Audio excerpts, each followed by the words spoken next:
Assalamualaikum warahmatullahi wabarakatuh.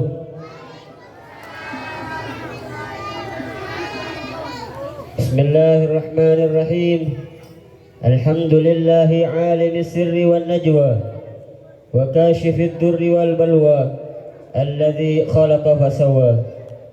Wassalatu wassalamu ala sayyidina Muhammadin wa ala alihi wa ashabihi masabihil huda.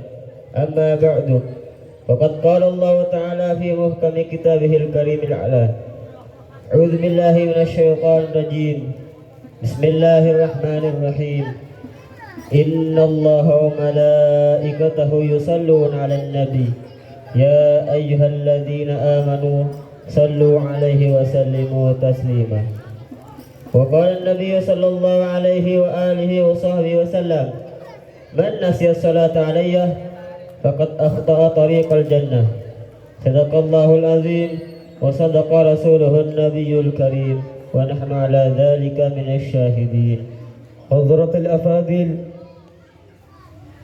segenap para alim ulama, para habaib, para masyayikh yang utamanya yang sangat kami hormati dan muliakan, segenap para majlis beserta keluarga besar Pondok Pesantren Salafiyah Darut Tauhid Aksaka Amban Sampang, hafizahumullah wa ra'ahum bisiha wal afiyah, amin.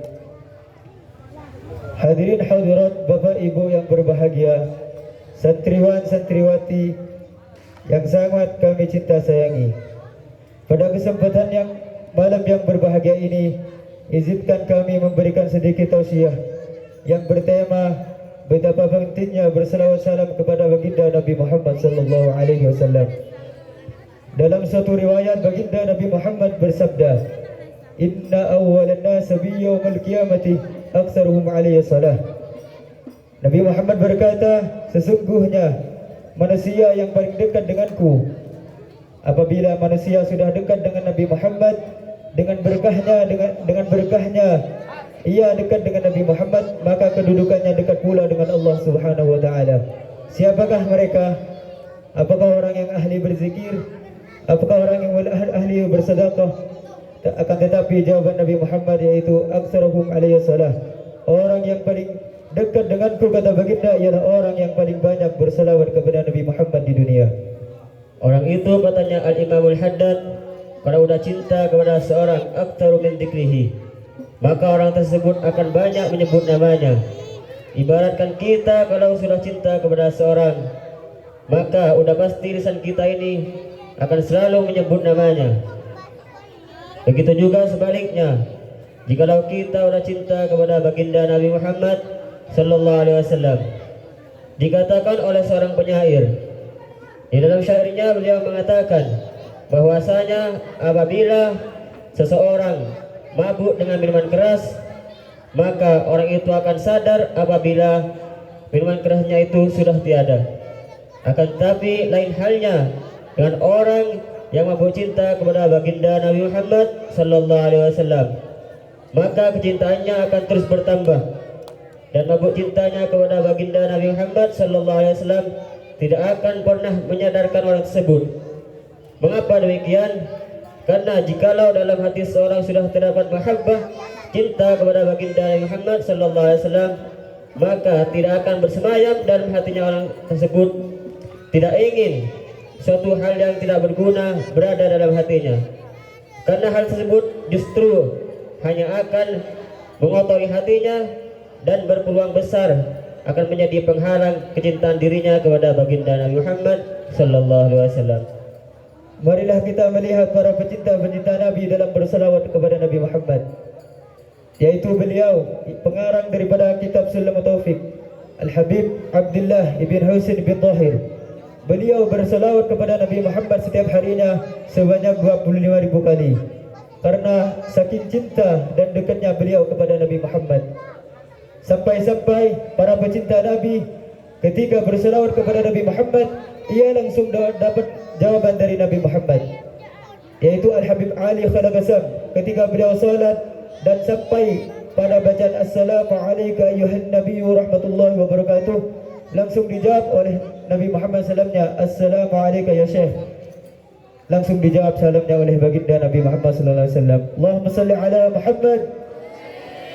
Semoga kita dijadikan oleh Allah lisan-lisan kita menjadi lisan yang selalu basah dengan menyebut dan berselawat kepada baginda Nabi Muhammad sallallahu alaihi wasallam. Diceritakan pula oleh murid Al-Imam Abdul Hasan Asy-Syadzili.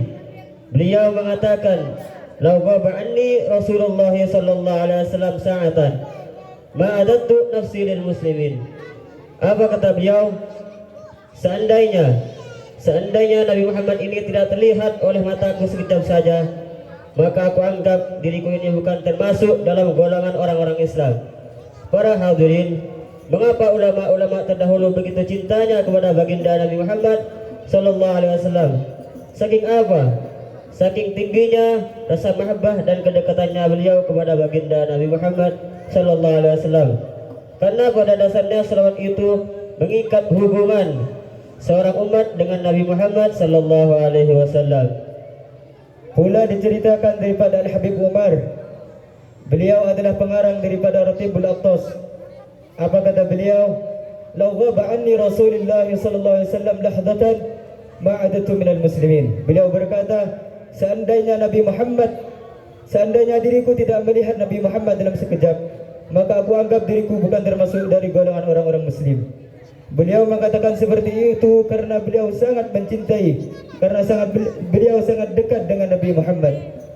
Allah Subhanahu wa taala memerintahkan sesuatu kepada kita, akan tetapi Allah tidak pernah mengerjakannya kecuali dalam perintah bersalawat kepada baginda Nabi Muhammad. Dalam Al-Quran Allah bersabda, "Innallaha wa malaikatahu yusalluna 'alan nabi, ya ayyuhalladzina amanu sallu 'alaihi wa sallimu taslima." Dalam ayat tersebut, kalimat yusalluna ini bukan terbentuk daripada fi'il madhi. Yang apabila terbentuk dari fi'il madhi, maka Allah dulu yang hanya dulu bersalawat kepada Nabi Muhammad. Akan tetapi lafaz yusalluna ini mengandung makna yaitu daripada fi'il mudhari, yang dimana Allah dari dulu, sekarang dan seterusnya akan terus berselawat kepada baginda Nabi Muhammad sallallahu alaihi wasallam. Diceritakan dulu ada seorang alim yang ahli ibadah. Dalam suatu malam, orang tersebut bermimpi berjumpa dengan Nabi Muhammad sallallahu alaihi wasallam, yang mana di dalam tidurnya orang tersebut berteriak memanggil Nabi Muhammad sallallahu alaihi wasallam. Akan tetapi Nabi Muhammad tidak menoleh sedikit pun kepada orang tersebut.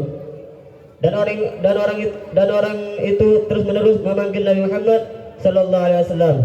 Akan tetapi untuk yang kedua kalinya Nabi Muhammad sallallahu alaihi wasallam tidak menoleh kepada orang tersebut.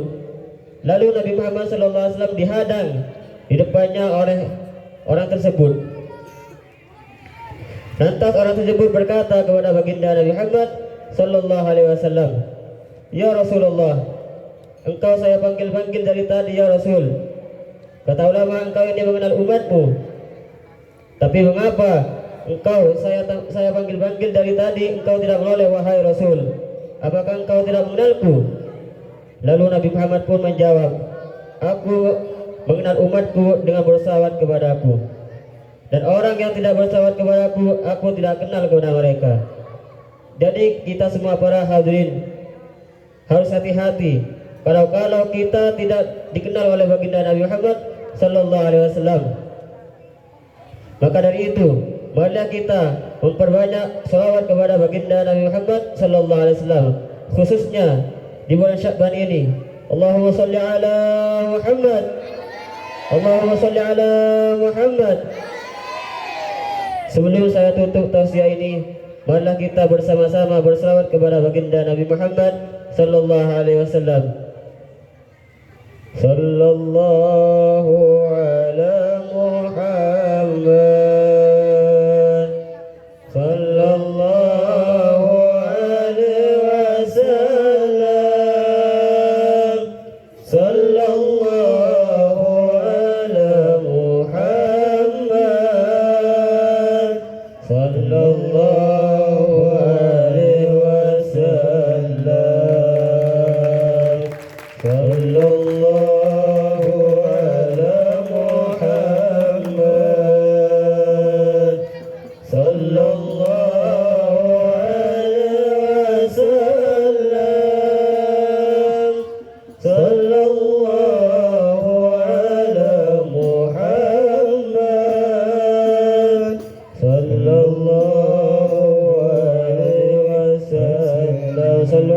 Nabi Muhammad. Sallu ala Nabi Muhammad. Udhkuru salat ala Nabi Muhammad. Sekian dari kami. Semoga tausiah tadi bisa bermanfaat bagi kita semua. Amin ya rabbal alamin. Wabillahi taufiq wal hidayah wal ridha wal inayah. Assalamualaikum warahmatullahi wabarakatuh.